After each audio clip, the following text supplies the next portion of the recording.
Post-war America celebrated the wonders of oil. Oil could win wars, it could fuel factories and cars, and even more importantly, it could make lives more comfortable than ever before. But the West's need for oil was drawing it inexorably into the turbulent, age-old intrigues of Arabia. Petroleum became political. The struggle to control it was only beginning. Based on the Pulitzer Prize-winning book by Daniel Yergin, The Prize.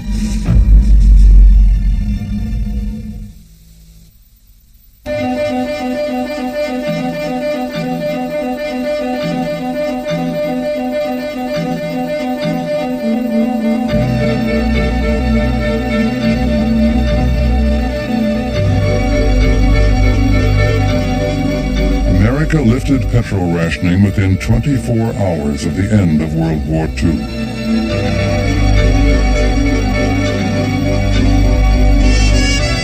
As the nation celebrated, few worried where the oil would come from or who would control it.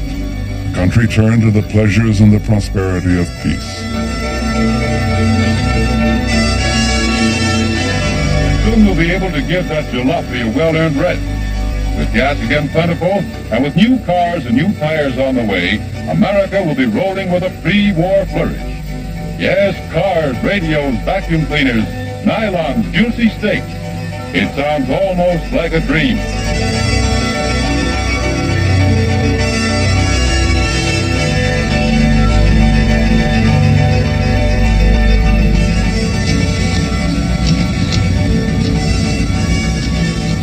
If you learn enough about the oil industry, you begin to understand that the economics of oil mean if there is a surplus of oil produced in the world, the price of oil can go to zero. That nightmare drove a generation and more of American petroleum executives. How do we prevent the price of oil from dropping to the point where literally oil is worth nothing? The war had taught governments that oil was a business too important to be left to businessmen. Oil had been a big business, a global business right from the beginning. But the Second World War demonstrated more than ever before that oil was also a key part of grand strategy, essential to the power and the position of nations. Oil was more political than ever before. This increased the anxiety about where oil supplies would come from, how would they get to market, would there be enough, would they be safe? And all of that stood in marked contrast to the situation in the 1930s before the Second World War, when the issue was too much oil and what to do about it. Oil is like a gigantic plumbing system. When there's too much at any given place, and there's no place to put it, you have a flood. And this, in fact, happened in the United States in the 1930s, when oil fields were discovered in Texas, and there was no market for the oil, and the oil literally spilled on fields and ruined crops, and the price of oil went to zero. It was that fact, that central economic fact, that led to a variety of agreements between and among the major companies to coordinate the question of supply and demand so that there would never be the kind of surplus that would drive the price down in that horrifying way, horrifying to the company's way. The international agreements in the early 1930s to stabilize the price of oil didn't work very well. The major companies didn't trust each other, and they and the smaller companies were trying to constantly to take markets away from each other. Moreover, even in those glut years of the Great Depression, the name of the game was still oil in the ground.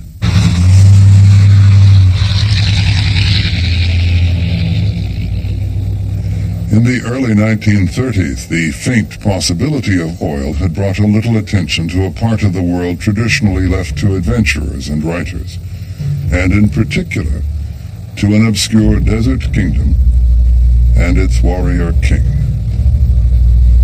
Saudi Arabia, a land of Bedouin and pilgrims, of sand and camels, 3 times the size of Texas, had been created by one man, Abdul Aziz bin Abdul Rahman bin Faisal Al Saud, known to the West as Ibn Saud. He had welded the warring tribes of the Arabian Peninsula into the kingdom of Saudi Arabia.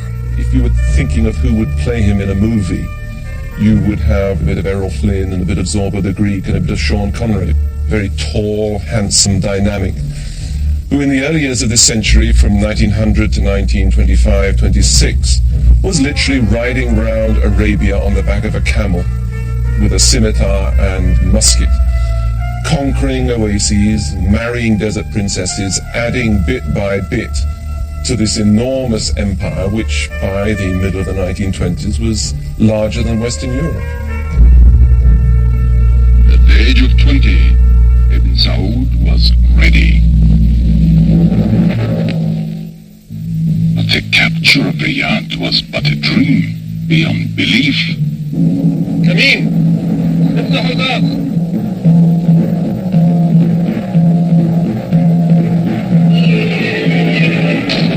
The king loved telling his stories, and I very often heard them at dinner about how he and a few friends had taken Riyadh, how various other things had happened, and they always grew a little bit with the telling, but they were always fun.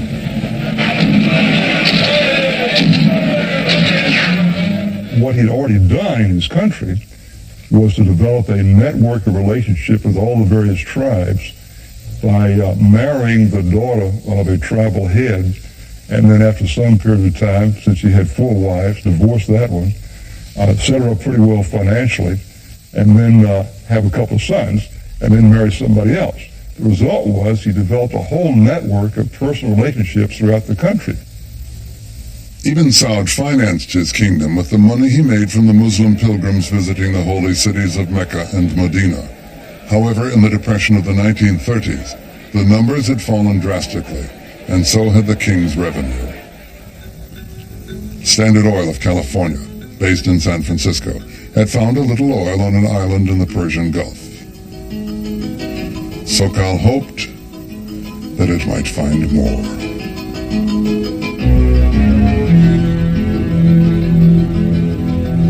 The man who was going to help Sokal in its quest was living in Saudi Arabia.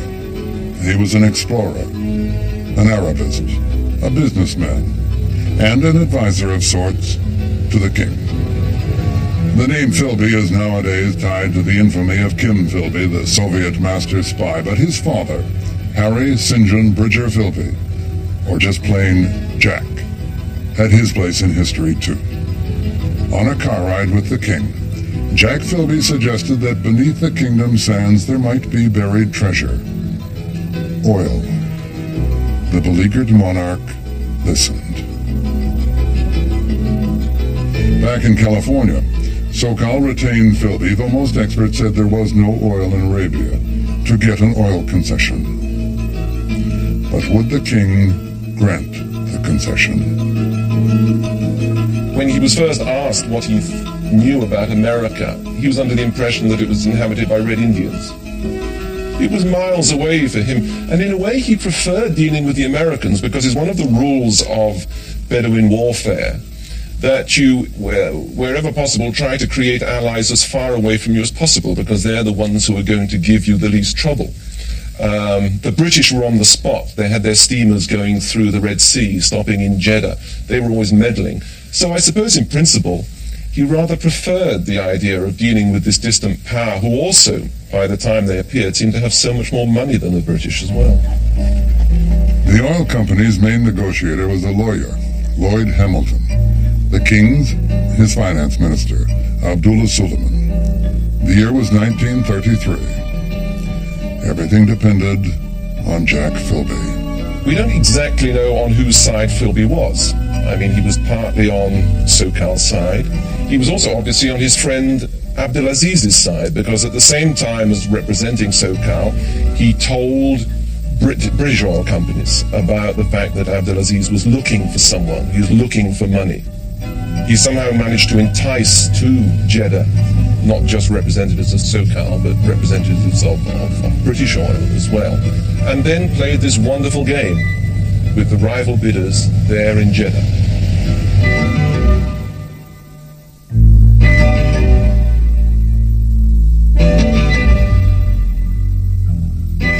A deal was struck for what seemed at the time like a steep price, $275,000. The king, you see, thought he'd sold the Americans sand. I tell you, being in Saudi Arabia and going down to the Gulf a number of times, I could feel very strongly that the British really resented us even getting into the Gulf. They really did resent us. They didn't like us even coming into places like Abu Dhabi and Dubai. And they really made it very clear that this was our area of influence.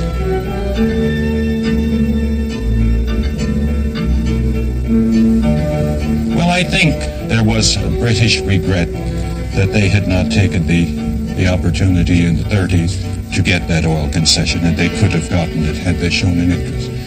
Whether there was a really serious British intent, either governmental intent or on the part of any British company, to push out to the Americans, I think this was an exaggerated American concern, but it was certainly a very real one in the minds of oil company people and some government people.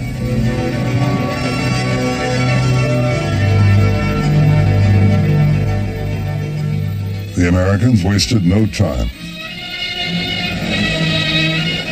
Their first geologists arrived on a dhow. Yeah, that could be quite a dome. Take a look, Al. Thanks. There's an amusing story about American geologists. He got off the airplane and they met him. And they said, well, we'll take you to your room and we'll set you up with your research apparatus.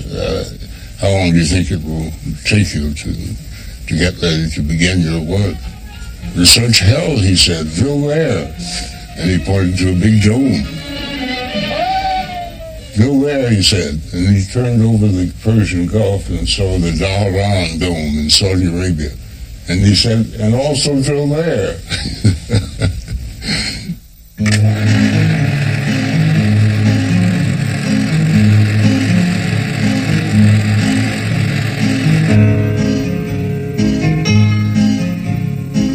On the 1st of December 1937, Tom Barker set off for Arabia to look for oil. He would stay for 32 years and become chairman of the largest oil production company in the world. But on that Tuesday in New York, all he could think of was that he was leaving behind his bride of 2 weeks. December 15th, 1937. Dearest Kathleen, we landed at Bahrain Island day before yesterday. I came over in a native boat with a crew of 4 and a wonderfully patched gas engine assisted by a sail. Everyone in the camp is American. No British are allowed on the mainland.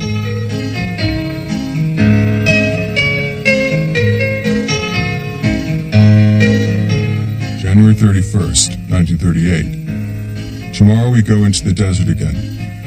We'll strike off to the southeast into Virgin Territory. No Europeans have ever been there, so instead of being 3rd or 4th, we'll be 1st.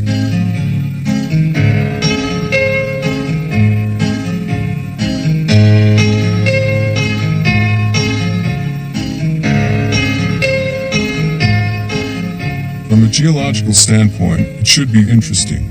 For the country so remote, we have no idea what we shall find.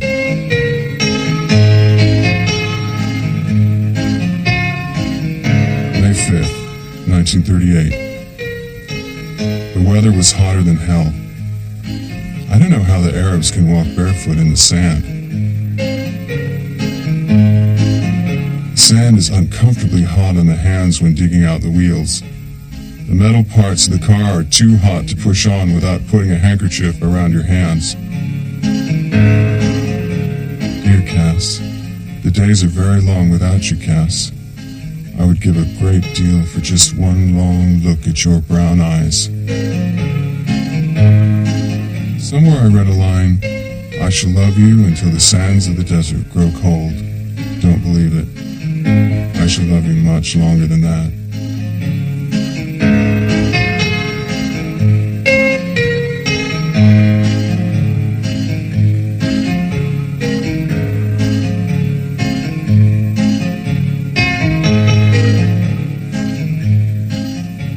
February 19th, 1938. I don't have much news on the chances of getting you here, as it all depends on the oil wells in Arabia. So pray for success.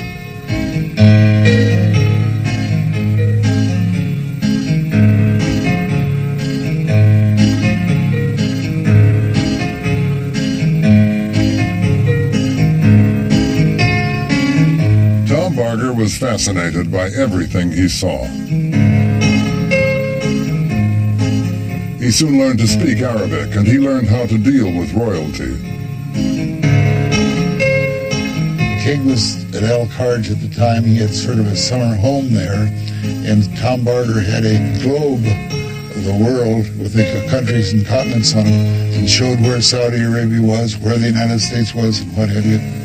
That time there was a lot of publicity in the news about Mars. They discovered something new about Mars.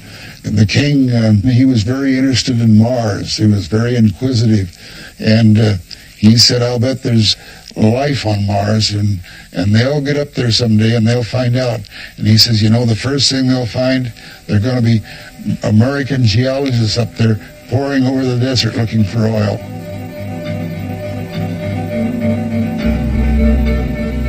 The company is going in for Arabia in a big way. They've started building duplexes, and new men are coming in all the time. Orders from San Francisco are that drilling is to take precedence over everything else.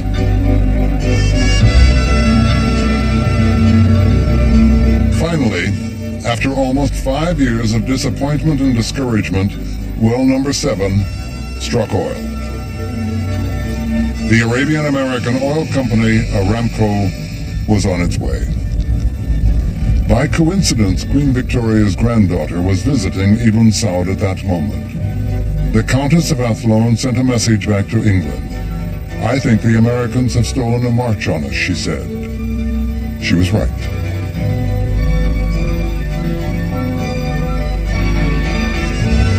Dear Cass, yesterday well number 7 blew in with a roar. Everyone is very optimistic. The more oil we find, the more people will come, and the sooner I'll have you here with me.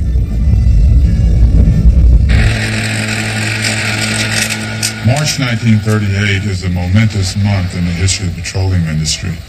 In Mexico, the government successfully expropriates the U.S. and British companies, thereby ending an era in oil development, an era of unabashed exploitation comes to an end as the companies understand that there are limits, and that if government push past that limit, the companies will be punished. Meanwhile, halfway across the world in the same month, almost the same day, the Standard Oil of California is discovering the first producing well in Saudi Arabia. The first event, the Mexican expropriation, ends the early era of oil. The second event, the discovery of producing wells in Saudi Arabia, introduces the new era, that is, the coming of the Middle East as the major source of production. That first oil shipment was a royal event. It was May 1st. It was a nice hot day, lots of sun, and of course practically all the Aramco people were there. The king had brought a huge group of people across the desert there. He had cars, we had tractors out pulling them out of the sand and what have you.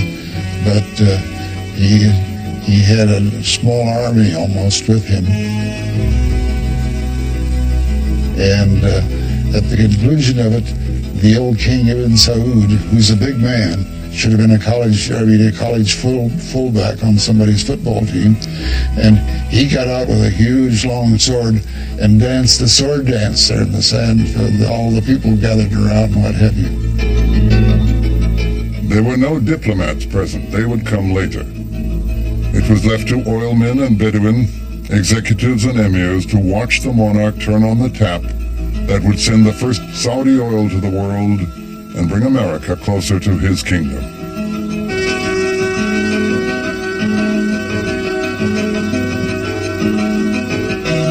It was, however, 1939, the year the Second World War began.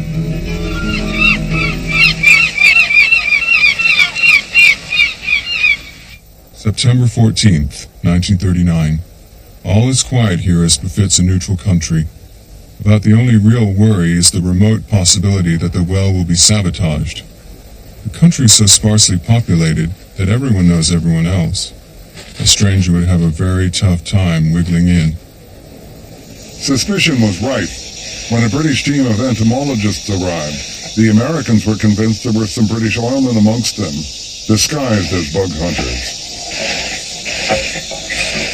The United States had been relying on the British to maintain stability in the Middle East and maintain an environment in which private oil companies could operate. And the British were there. The British had close relations with many of the governments. And they were afraid that perhaps the British might use their political connections with the King of Saudi Arabia to push the American company out and get a British company in. I don't think there's any doubt that if the British had really wanted the oil of Saudi Arabia, they could have got it. Right at the last minute, when Ibn Saud knew that the Americans had offered, I think, 5 times as much as the British, he went to the British ambassador, Ryan, and said, well, look, this is the offer. Shall I take it? And if Ryan had said, no, you're on our side, you're our sphere of influence, despite the money, he would have gone with the British. But Ryan didn't. Ryan said, take the Americans' money. There's no oil there.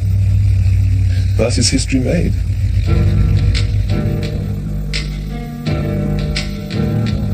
The favorite question these days is, will we have gasoline rationing? To me, rationing of anything runs against the grain. As the petroleum requirements of the World War mounted, Washington became gripped by an acute fear of an oil shortage. The security and availability of Saudi oil took on urgent significance.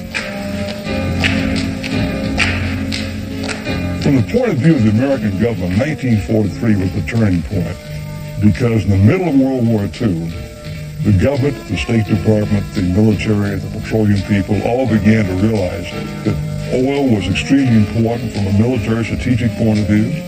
Secondly, the United States did not have adequate reserves over the long haul. And the third thing was Aramco had a concession to Saudi Arabia. So the issue was, how do we deal with that? Well, one party, namely Harold Ickes, wanted to buy a government interest in Aramco. The majors who were not involved with Aramco themselves said, stop, don't do that. So he quit. Next thing he tried to do was to build a pipeline at government expense. This time, it raised the fears of the Texas independents about being flooded with cheap Saudi oil.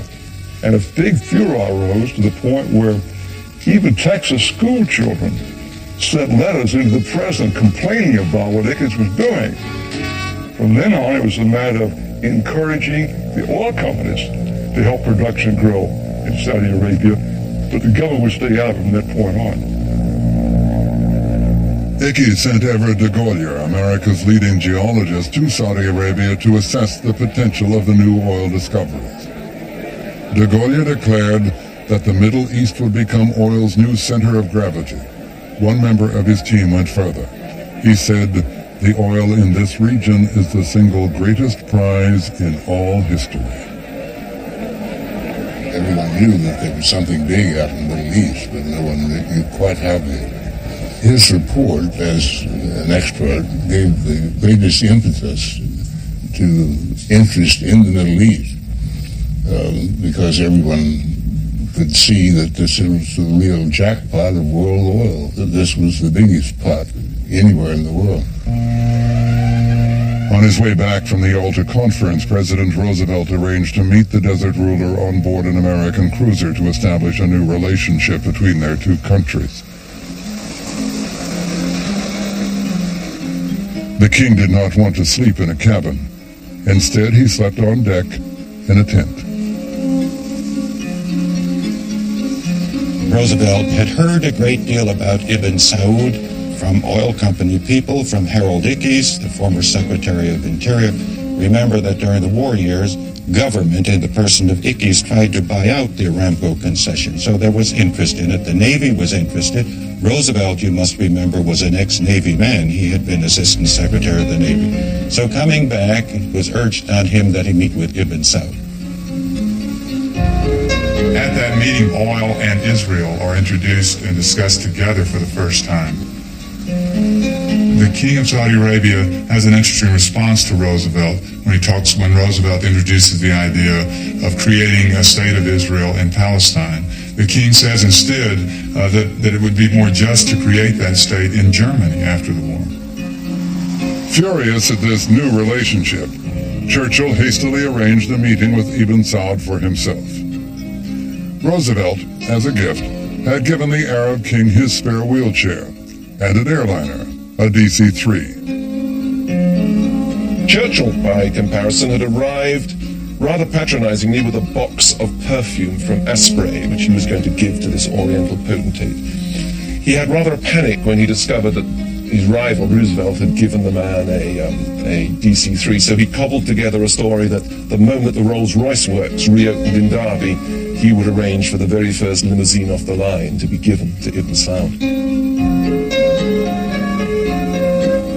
The British went to enormous pains with their Rolls-Royce to Arabianize it. What they failed to work out was that in Arabia, kings and potentates do not sit in the back of limousines. So when the Rolls-Royce finally arrived in Riyadh, the king strode out to see it, sat in the front, and promptly got out again because the British had failed to switch the steering wheel, with the result that the chauffeur was sitting on the right, and it meant that Ibn Saud would have to sit on the left in the place of dishonor. So he got out, slammed the door, and gave it to his younger brother. He never drove in it again. Churchill sought to preserve British influence in the Middle East, but the times were against him.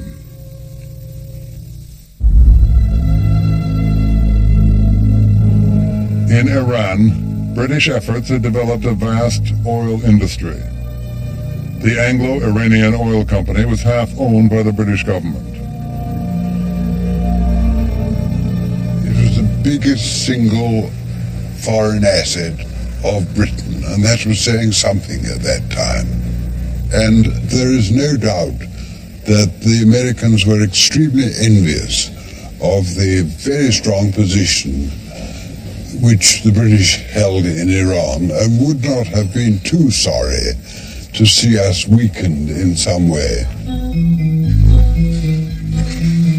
Iran was a major oil-producing country long before Saudi Arabia, but Anglo-Iranian had also become the #1 target of Iranian nationalists.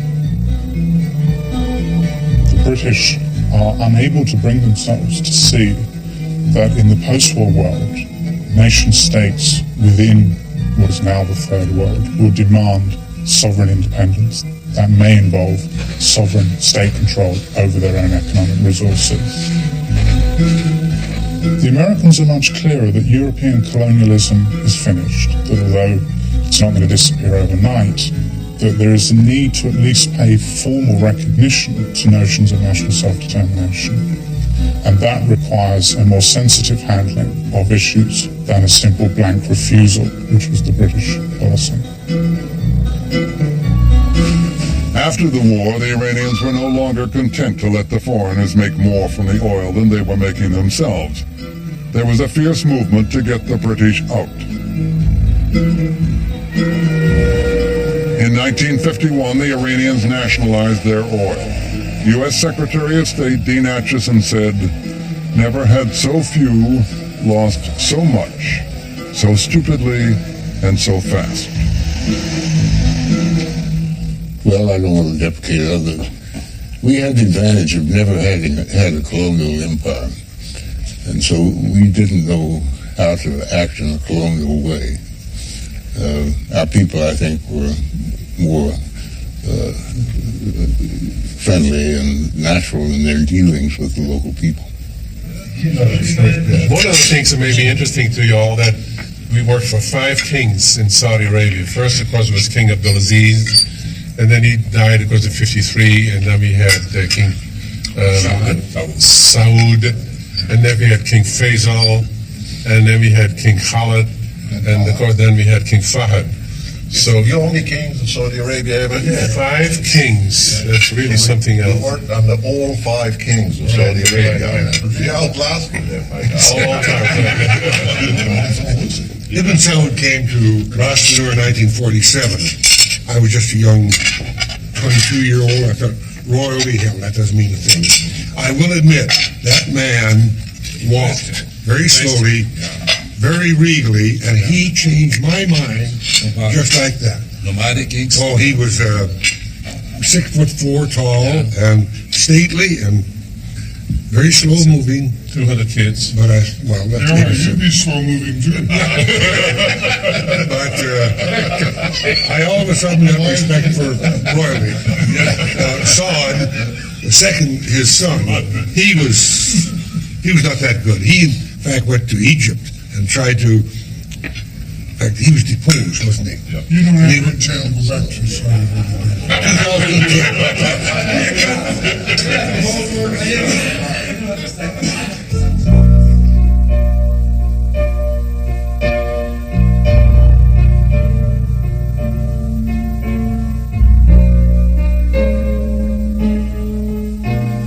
In the early years of the oilmen coming to Saudi Arabia, alcohol was not in fact a problem. There was no law prohibiting it. Then there was an incident when a British diplomat, a man called Cyril Usman, supplied drink for a party. A Saudi prince got drunk, lost his temper, got a gun from somewhere, and shot Usman dead. Usman's grave can still be seen in Jeddah, and it's said that local expatriates go and spit on it regularly, because as a result of the incident, Ibn Saud decreed that all alcohol would henceforward be banned from the kingdom. We used to mix frozen orange juice, sugar, yeast, and water, and you let it ferment for 3 or 4 days. It was still working, and you'd drink a whole glass full of that down, or 3 or 4. You'd wake up the next morning, and later that night, your head would be just pounding. But you'd always say to your host, that was the best batch you ever made yet. We didn't learn that you had to let it ferment up because it was still fermenting inside.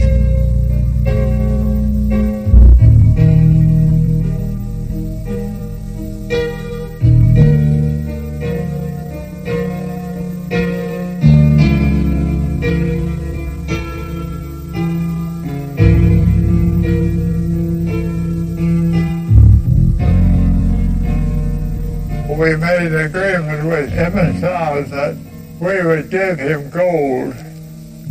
For every ton of oil we took out of his country, we would give them gold. And we did at first.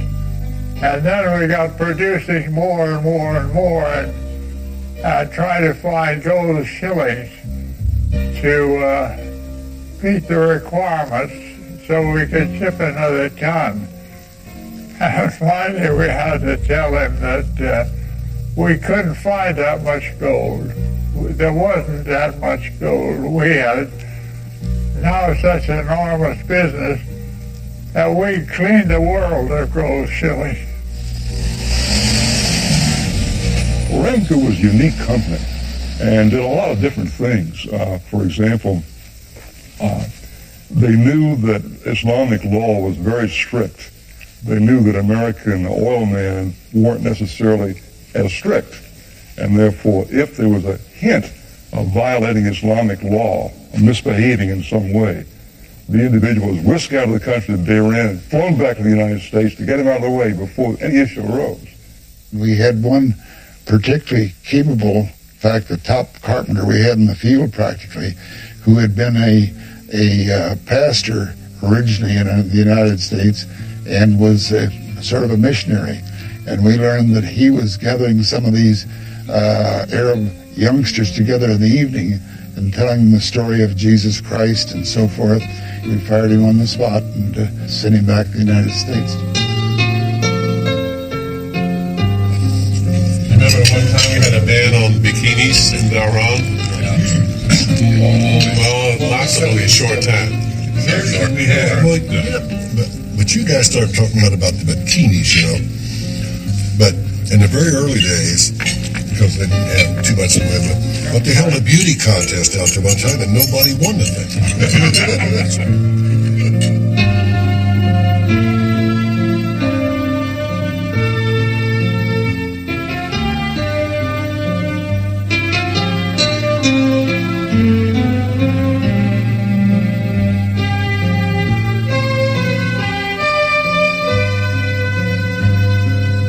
For a long period of time, the oil men were the self-made types who grew up with the industry. The second generation, which was the generation that came into its own in the 40s and the 50s, was a generation of people who had engineering backgrounds, who were trained as geologists and thought in that way. They were not trained in foreign policy. They didn't think in terms of the subtleties of foreign policy. Their job was to find the stuff, produce the stuff, and make money doing it. This put people who really were relatively unsophisticated in international affairs on the front line, doing the dealing in some extraordinarily sensitive areas of the world. Along with the rapid expansion of totalitarian interests in Europe and Asia, President Truman addresses a joint session of Congress on our changing foreign policy.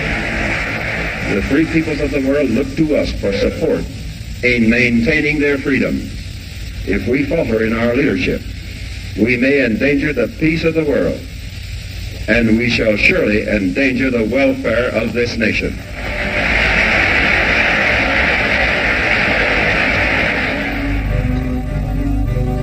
I was a young second lieutenant in the Marine Corps during 47, 48, and the Navy was sending demolition teams out to the Gulf. It was like a Hollywood script. We were supposed to, in the event of an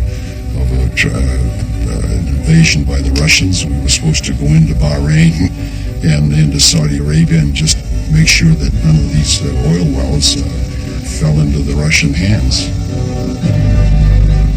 The need to rebuild a devastated Europe and contain communism gave birth to a massive American aid program, the Marshall Plan. Here, too, Arabian oil played its part. The oil companies can deliver increased oil production. And in fact, the oil companies become vehicles of the national interest in foreign oil. Now, this national interest is not oil from the Middle East for the United States. It's oil from the Middle East for Western Europe for economic recovery. It's oil from the Middle East for Japan for economic recovery. Economic recovery is, in turn, is seen as crucial to stability, to democracy, and to the containment of communism in Western Europe and in Asia. A new relationship was surely emerging between the United States and Saudi Arabia. A full-scale official visit was arranged for the Crown Prince. There was a clear policy within the government that development of Middle Eastern oil rapidly was a good idea because it would conserve resources in the Western Hemisphere. Therefore, anything we could do to support the companies and Saudi Arabia for producing oil, for selling it worldwide was a good idea. Access to oil was critical to the West in the Cold War. Oil was vital to Saudi economic development, and the American relationship was vital to Saudi security. There was one critical point that always came through, and that was the king's belief that Saudi Arabia was encircled. The British, that is in the crucial states, were encirclers. The Hashemites in Iraq were encirclers. The Egyptians were encirclers. The Jordanians were encirclers. And there was encirclement. Therefore, he needed help, and the United States he was turning to. From all accounts, the Saudi Arabian encounter with the American dream was a big success. But like royalty around the world, the Saudi royal family did not carry cash. It seemed that all of the members of the party would enjoy going shopping, but they never had any money in their pocket. They would send the items they purchased to me at the hotel, COD. That meant that I carried a minimum of 4 $1,000 bills in my pocket at all times. And that was 1947 when $1,000 was $1,000.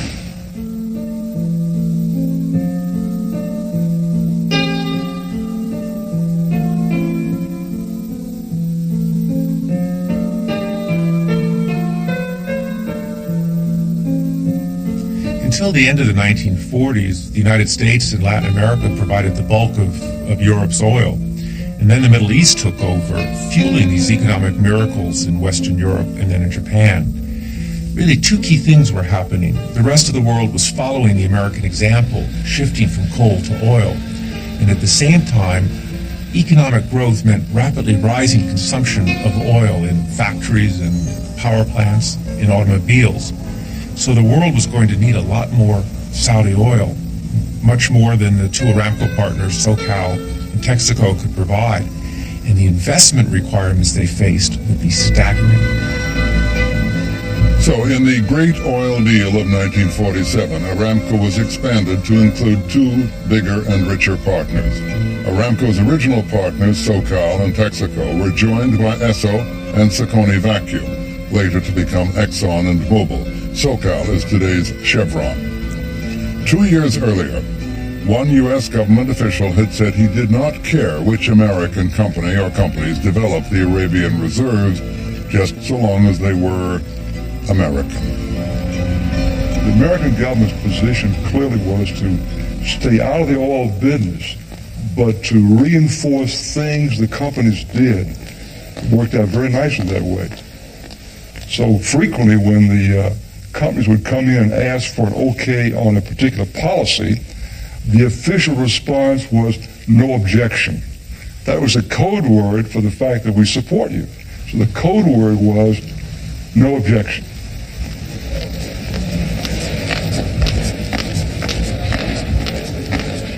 The relationship was about to be tested by the establishment of the State of Israel. On the one hand, the governments and the companies are trying to secure access to oil. On the other, they're trying to come to a solution to deal with the very tricky question of a Jewish homeland in the Middle East. The fear, of course, is that the rulers of the Middle Eastern oil-producing nations will not be able to live with the creation of Israel. While maintaining a formal hostility to Zionism, King Ibn Saud, pragmatic as ever, resigned himself to the existence of the new State of Israel. The oil companies could carry on as they were. It really puts the American government in an awkward position and leads to, more reinforces the division of labor between the American government and the oil companies. The oil companies take responsibility for oil and almost for relations with Saudi Arabia. Aramco is almost the diplomatic department of the U.S. government that deals with Saudi Arabia, whereas the U.S. government has to take responsibility for its actions vis-a-vis Israel.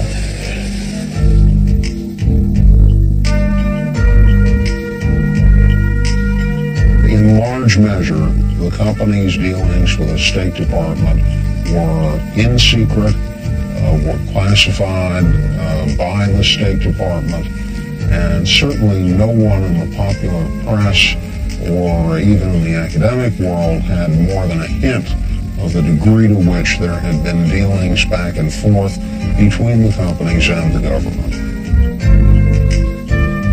Later, the Church Committee heard how concern for the Western oil position in the Middle East led Washington to promote a new kind of deal. A 50-50 split in profits between the companies and the oil countries. It was first offered to Venezuela during the war. Now even Saud wanted it too. Assistant Secretary of State George McGee urged the reluctant companies to roll with the punch and face the practical necessity for horse trading with the Saudis. Actually, Ibn Saud had a Minister of Finance who was a very determined man, and he was putting pressure on our companies, and giving them the impression that they might actually take the concession away from Aramco. And we took very seriously the job of trying to help Aramco keep that concession. The solution was to allow the companies to use an old U.S. law, the foreign tax credit law, to change the way that they paid money to Saudi Arabia. This allowed the companies to pay much higher taxes in exchange for reducing their taxes in the United States, thus allowing money to flow to Saudi Arabia outside of the formal congressional approval, foreign aid budgets, and the like. The companies don't have to pay more. The Saudi Arabian government gets the money that previously had gone to the United States. And the U.S. government probably saw it as a price it was willing to pay for stability in the region. In Iran, Anglo-Iranian regarded the 50-50 concept as a threat to its position. It stubbornly refused to adjust to the new realities.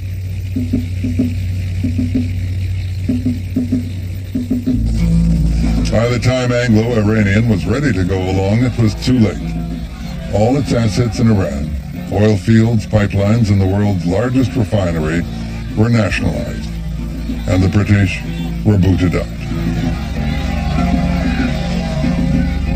I think that in the early stages of the trouble between the British and the Persians, the Americans were not too unhappy at seeing us having difficulties.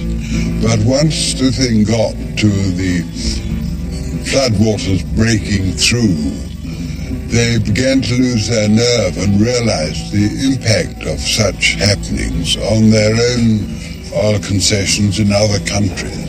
The young pro-Western Shah was little more than a figurehead. Real power lay with the elderly aristocrat, Prime Minister Mossadegh, whose eccentricities included negotiating from his bed in pajamas. Mossadegh established a state-owned company to take control of Anglo-Iranian's assets. There were repeated attempts to work out a settlement, but they all failed. Mossadegh was an ardent nationalist, and he was implacably anti-British. There were also, however, political calculations at work. He told some Americans that he couldn't take the risk of making a deal with the British because it would destroy his political position at home. So Mossadegh had his victory. The British were out, and he controlled Iran's oil. There was just one problem. When he went to the world market, he found that he couldn't sell any of the oil. The companies put a worldwide boycott on Iranian oil. And in particular, Anglo-Persian Oil Company said, that's our oil. Wherever a cargo of it turns up, we are going to seize it. As the situation deteriorated, the new Eisenhower administration feared Mossadegh would lead his country into the Soviet camp.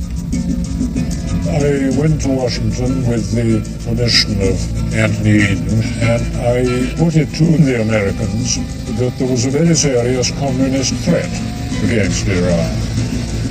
The Americans were not hard to convince. There was a general fear of communism in the early 1950s, which it was not hard to play on. Eisenhower agreed to a joint CIA-MI6 operation codenamed Ajax to support the opposition movement in Iran and to topple Mossadegh. The operation took less than 2 months.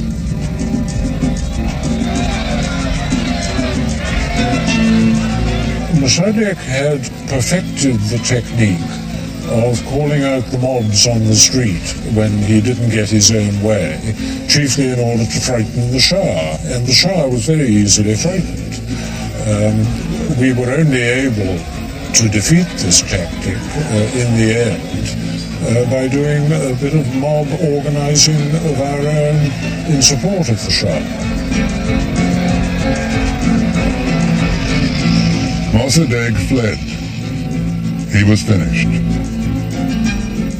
The Shah was restored to his peacock throne. Embarrassed by his need for Western help, he was determined not to be a figurehead, but an absolute monarch.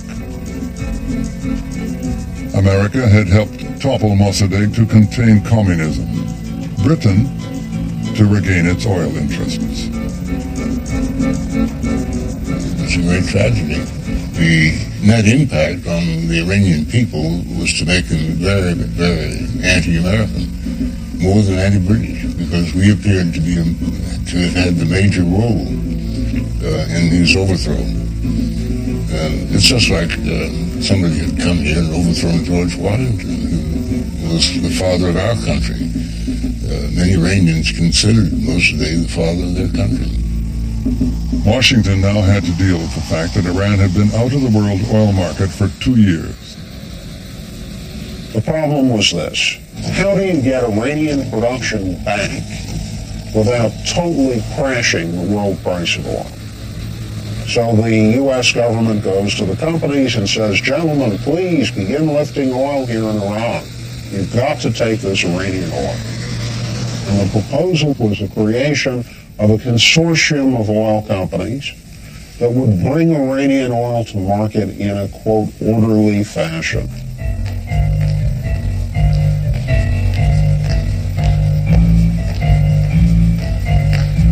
Many of the oil men claim that they were reluctantly brought into this affair by the U.S. State Department, that they really had no interest in hindering Iran. Whatever their short-term motivations, however, it's clear that the Iranian Consortium, the creation of the Iranian Consortium in 1954, is the culmination of almost 30 years of effort by the major international oil companies to build a viable, controllable world order of oil. The new consortium consisted of 8 major and 9 independent oil companies.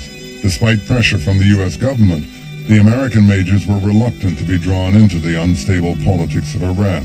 They felt they had more than enough oil in Saudi Arabia. But what Washington and London wanted was for the consortium to stabilize Iran by handling the management of its increasing oil output. Of course, when you start talking about regulating production, you run up against the United States antitrust laws. This is exactly what the companies are not supposed to do.